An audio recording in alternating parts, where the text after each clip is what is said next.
বাংলাদেশের কাছে নতুন রূপে আবির্ভূত হচ্ছে ভূ রাজনৈতিক এক সংকট। প্রতিবেশী মিয়ানমারের রাখাইন রাজ্য ও আরাকান আর্মি কক্সবাজারের সীমান্তের ওপারে যে কোনো মুহূর্তে হতে পারে নতুন একটি রাষ্ট্রের ঘোষণা। চলতি মাসে সরকারি বাহিনীকে পরাজিত করে রাখাইনে ৮০% বেশি অঞ্চল দখলে নিয়েছে রাজ্যটির সশস্ত্র বিদ্রোহী বাহিনী আরাকান আর্মি। এতে মিয়ানমারের রাখাইন রাজ্য ঘিরে আন্তর্জাতিক সম্প্রদায়ের নজর এখন দক্ষিণ এশিয়ায়। ফলে রাজনৈতিক পট পরিবর্তনে অস্থিরতার মধ্যেই আরও বড় ঘূর্ণাপথে পড়ছে বাংলাদেশ বলে মনে করছে আন্তর্জাতিক বিশ্লেষকরা।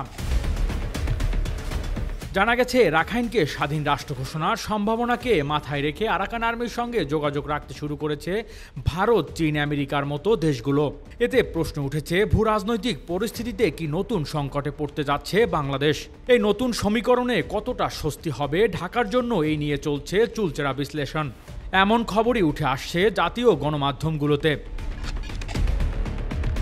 ১.৫ দশক আগে ২০০৯ সালে ১০ এপ্রিল প্রতিষ্ঠিত হয় ইউনাইটেড লিগ অব আরাকান। এর সামরিক শাখা আরাকান আর্মি। আত্মনিয়ন্ত্রণে অধিকার দাবিতে তারা তাদের কার্যক্রম শুরু করে। রাখাইন নৃগোষ্ঠী আরাকান বৌদ্ধ ধর্মাবলম্বীদের এই সংগঠন নিজেদের ইতিহাস সংস্কৃতির সামনে রেখে রাষ্ট্র প্রতিষ্ঠিত করতে চায় গোষ্ঠীটি। আর প্রতিষ্ঠার মাত্র ১.৫ দশক কম সময়ে মিয়ানমারের সরকারি বাহিনীকে পরাজিত করে রাখাইনে নিয়ন্ত্রণ নিয়েছে তারা। তাই দক্ষিণ এশিয়ায় তাদের রাষ্ট্র প্রতিষ্ঠা এখন অনেকটাই নিশ্চিত। এদিকে ভৌগোলিকভাবে রাখাইনে অবস্থান ও সম্পদে চীন ও ভারতের জন্য গুরুত্বপূর্ণ। তাই রাখাইনকে নিজেদের বলয়ে রাখতে এশিয়ার দুই পরাশক্তি ভারত ও চীনের মধ্যেই তাদের জাল বিস্তার করে ফেলছে। জানা গেছে, রাখাইনে আছে এই দুই দেশের বিলিয়ন বিলিয়ন ডলার বিনিয়োগ। চীন রাখাইনের চকভিউতে গড়ে তুলেছে গভীর সমুদ্র বন্দর। বঙ্গোপসাগরে ভারত ও যুক্তরাষ্ট্রের প্রভাব মোকাবিলায় রাখাইনে এই বন্দর চীনের মহাস্ত্র। এছাড়া এই বন্দর থেকেই সরাসরি গ্যাস যায় চীনে। অন্যদিকে ভারতের জন্য রাখাইন মহা গুরুত্বপূর্ণ। কালাদান মেগা প্রজেক্টের মাধ্যমে বাংলাদেশ বাইপাস করে 7 সিস্টার ও কলকাতার মাধ্যমে ভারতের যোগাযোগ সহজ করতে মিলিয়ন মিলিয়ন ডলার বিনিয়োগ করছে ভারত। এছাড়া 7 সিস্টারকে চীনের বিচ্ছিন্নকরণে হুমকি মোকাবেলায়ও রাখাইন ভারতের জন্য গুরুত্বপূর্ণ। অপরদিকে যুক্তরাষ্ট্র ও পশ্চিমা দেশগুলোর কাছেও রাখাইন গুরুত্বপূর্ণ অবস্থান নিয়ে আছে। এশিয়ার এই অঞ্চলে প্রভাব ও বাণিজ্যিক পরিস্থিতি নিজেদের নিয়ন্ত্রণে রাখতে রাখাইনে বিকল্প নেই তাদের কাছে।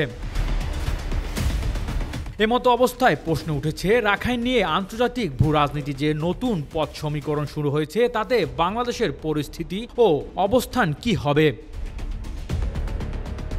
মিয়ানমারের সরকার ও আরাকান আর্মি দুপক্ষের সঙ্গেই ভালো সম্পর্ক আছে ভারত ও চীনের।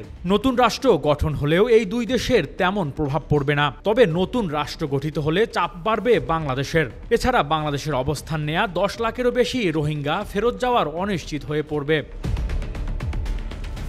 এমন ভূ রাজনৈতিক পরিস্থিতিতে বাংলাদেশের অবস্থান ও তার সীমারক্ষা একটি গুরুত্বপূর্ণ সংকট হিসেবে উপস্থিত হতে পারে বলে মনে করছে আন্তর্জাতিক বিশ্লেষকরা। Desk report, metro TV.